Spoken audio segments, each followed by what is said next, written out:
ikindi nosigura ni cyuko hariho ikintu gikomeye cyane muravye kuri structure twagiye turababwiye hariho umuntu bita register. Rero pour moment twebwe jewe muri iki kigega ndi umusponsor nkongera nkaba umupromoter. Rero kuba umupromoter ibiriko biraba byose ni jewe ndavyasira ni je ndabifinansa ni je ndavyasira, which means nk'ubujuru rikorotse bikaba ngombwa ko abanyamitahe basubizwa amafaranga yabo uyasubizwa ijana kujana. Urumva security nico gituma ry'amakonti ari muri izi transit bank nababwiye ari bloqué, azotangura gufunctiona izi nzego zose zagiyeho kandi zahawe uruhusha, kuko n'ugwego niyo yoba CRDB kugira ishobore kuba register itegerezwa gusaba uruhusha autorité de régulation de marché de capitaux, nibo baca basaba uruhusha babaye licensed bakemegwa niho bashobora kuba register. Nachaka rero sigure akamaro register. Bisigure kati right now ujya acte d'engagement ni jewe canke ni twebwe turiko turayigira kugira wewe nimba warisha umutahe wemere wemange ko wabaye umunyamitahe w'iki kiyumviro. Nawe icyo nashaka gusigura ni cyuko akazi right now turiko turakora kategerezwa gukora register, kuko register itegerezwa kuba ari banke canke institution financier yemewe n'amategeko.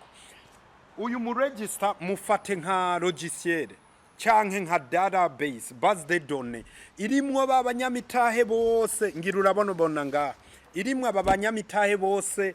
Uyu uyitwa Anezi abe avuga ati ni 103,000 yiwe bose, kandi kiryoshe register ategerezwa kucaciraho systeme iba ifise konte y'umunyamitahe wari we wese. Bisiguri kati uzo ufise konte nka kujugira konte ya bank. Wewe rero nimba waguze umutahe umwe ukaronka ukitsitarira ukironkera utundi dufranga, uraza ukongera ko kuri iyo konte wewe igisigaye ni kujyanye n'ujya kubaza situation ya konte yawe. Nuko rero register ni wazobikora mugabo atangura kubikora cya gisata ca leta kijejwe gukingira abanyamitahe cyamwemeje.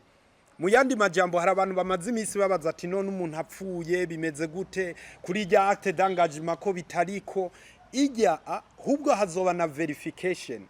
Ijya acte d'engagement twe tubaha nukwiyemeza kuba umunyamitahe kuri muri iki kigega. Mugabo wa register ashobora kuzohindura based ku modification azoba ashaka gushiramo, kuko mu mugambi tungutse miliyaridi 500 twe tuca tubwira register ati gaburira babanyamitahe za miliyaridi 500. Ngira muca mwumva rero importance register. Rero ijya acte d'engagement ni ngombwa muyigira ubunyene, kuko register tuzomushiriye liste najya ma acte d'engagement. Nitwa mushiriye liste ijya acte d'engagement utayisinye azovuga ati wo sinemera ko yemeye kuba umunyamitahe wanyu. Bisiguri kati rero niyo importance ko mugira ajya ma engagement form canke rujya gwandiko go kwiyemeza kuba umunyamitahe muri kijya kigega, kuko ni ubutangwe ubwo rugendo. Twe rero register suppose bankobu niyaronka ubwo ruhusha rwo kuba register tuzoja duterura ya madosiye yose tumushire ati burya rero akazi nakawe. Ikindi naco ni cyuko hari abantu bamaze imisi babaza ati none twogurira abana. Of course mutegeko ry'u Burundi ntivyemewe ko umwana ari musi y'imyaka 16 agira commerce. Mugabo iyo ugiye kumugurira imitahe birashoboka. Bisigure kati rujya gwandiko go kwiyemeza kuba umunyamitahe wewe biba vyitwa ko uwo mwana yagutumye. Igikuru nuko ushirako izina ry'uwo mwana, nayo ubundi niyagera kuri wa register wewe washobora kuzosaba najya ma birth certificate bikajamwo. Muga kuri rya acte d'engagement genda wandike ko umwana wawe uvuge ko ari wagutumye, kuko muri base de données ya banke nkuko mubibona tugenda tuverifya kuzina niyo mwozuminga murabibona amazina y'abanyamitahe ategerezwa kuba rimwe. Twarabasiguriye ko umuntu ashobora gushiramwo imitahe muri iki kigega n'abantu bose n'ubwoko bwose, n'abasega mu mashengero bose, n'abari mu migambwe yose. Novuga ati mbo kiretse no vuga ati abo ibisuma canke abafunzwe kuko urumva baba baracumuriye twese nayo ubundi abantu bose barafise uburenganzira. Hari abantu bakunze kubaza ati none abanyamahanga baremerewe gushiramo imitahe. Navuze ati gituma je nayise One Africa Investment Fund nuko iki ni ikigega cya Afrika yose. Mugabo ubu no kugurura iki kigega nkavuga ati abandi banyafrika canke abandi bantu nibazanemo imitahe sindababeshe nta murundi yosubira kuronka ijambo. Abo muri Nigeria baca bazana amamiliyaridi, abo muri South Sudan baca bazana amamiliyaridi, twe tuce tuzimangana. Rero camvuga ati no reka twihe umwaka umwe, reka twihe ikiringo kanaka abarundi tubanze twiyestare. Kimwe navuga ati uba abarundi mu kwezi kumwe twoba duhejeje kwiyestara tuca twugurira abanyafrika pana abanyamahanga. Je shaka ibintu biteza imbere ya Afrika, se shaka ibintu bijya guteza imbere abanya-Australia. No, tuca twugururira nabo bagashiramo imitahe kugira babarundi bene wacu tube twicaye, kuko iyi niyo novuga ati ni machine mu myakire imbere, suppose imyaka 5 cyangwa imyaka 10 iyo machine izotangura kuguhemba no kwitwa umurundi. Ugashimira Imana ati Imana warakoze kungira umurundi, mugabo wagize amahirwe yo kwinjira muri iki kigega c'imitahe. Navuze abarundi bashobora kujyamwo bose uko bashaka. Ama institution arafise uburenganzira bwo kuguramwe imitahe, ama bank arafise uburenganzira bwo, ndamaze kuronka banke zibiri zimaze kumbwira ati burya tugira tuzana amafaranga. Rero twababwiye ko tugira dushike ku miliyaridi zibiri. Ejo hirya y'ejo ntiwabona tugeze ku miliyaridi jana ntuzutangare, kuko urumva bamaze kubona iyo position. Urumva ko nabo bagira batangure kugira gushiramo amafaranga. Hariho n'umuntu yampaye iciyumvira avuga ati nababandi bo bavuga ati ntitwokwiza ibihumbi 103.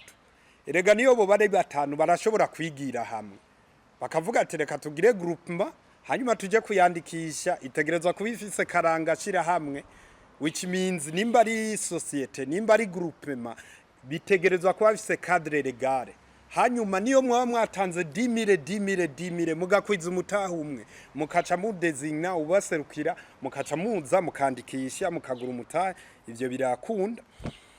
Kuba umunyamitahe narabisiguye ni genda ugura umutahe. Urumva CRDB yabiborohereje.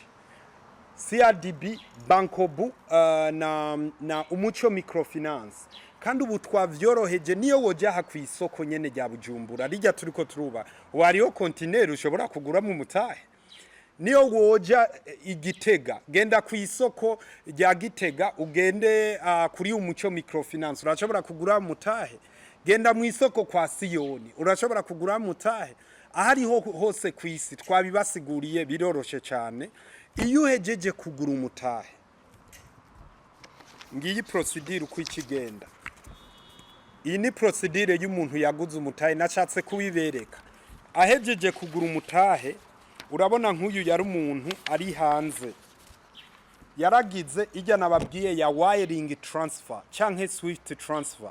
Hanyuma bamaze kumuha receipt ko yarungitse ayo mafaranga aca ruzuza ya acte d'engagement canke icyo twokwita investor act of commitment canke ugwandiko go kwiyemeza kuba umunyamitahe. We uri hanze ucuguzuza ukacururungika kuri email, twebwe tugwakiriye tuca tuvuga ati twarurose tukaca tugushirira ko kashe, we ukacubika kopi. Rero urumva ko twe dutwara kopi nawe ugatwara kopi. Tugiye muri verification kuri wa mu register kugira tumubwira ati bandike rero ubagirira ama ID number. Ibi nivyo bakonsidera izina niyi form twababwiye. Duhejeje iyo form haca haza ID karanga muntu canke passport canke driver's license. Novuga ati icyangombwa kikwereka kiri ku adresse yawe. Aha nabinyegeje kugira umuntu arafise uburenganzira bwo kugira prive yiwe. Hanyuma akacarungika ni foto. Ibi rero bikwiye wewe burya ubukwije byangombwa byo kuba umunyamitahe. Muga bidakwiye wa mu register azoshobora kuvuga ati umuntu ntiyazanye byangombwa turamukuyemo azoze gutora amafaranga yiwe. Urumva rero ni ngombwa ko abanyamitahe bakurikiza izi procedure zo kuba abanyamitahe. Rero ubu turi muri kampanye ya information, twababwiye ubu haheze indwi zibiri dutanguye kwegeranya amafaranga mu kigega azokubaka isoko, akongera agafinansa n'iyindi migambi itandukanye. Urumva ko ubu turiko turababa mu miliyaridi zibiri mu kiringo c'indwi zibiri gusa, imiliyaridi zibiri z'amafaranga y'amarundi. Ngira murumva ko abarundi bahejeje kwiruka. Ejo rero ugasanga turavyugaye, turakwigiye iyo mitahe yo kubaka iryo soko, tukakugarirako n'akazi kawe. Rero nobwira abantu ati munyaruke. Ikindi kintu rero twuguruye nuko ubu turi muri marketing campagne. Rero iyo marketing campagne novuga ko abarundi bari ngaha mu Burundi, abarama institution ya leta, abarama societe, abarama banke, abarabaki, abarama groupe y'amashengero, abarama groupe y'iki, mwifuza ko tuza kubasigurira kurusha, murahawe ikaze ko mwodutumira tuze kubasigurira. Aha ni mu Burundi. Niyo wowe uri hehe, twebwe wamaze kwegeranya abantu, mugwi w'abantu tuca tuza kugira mutahu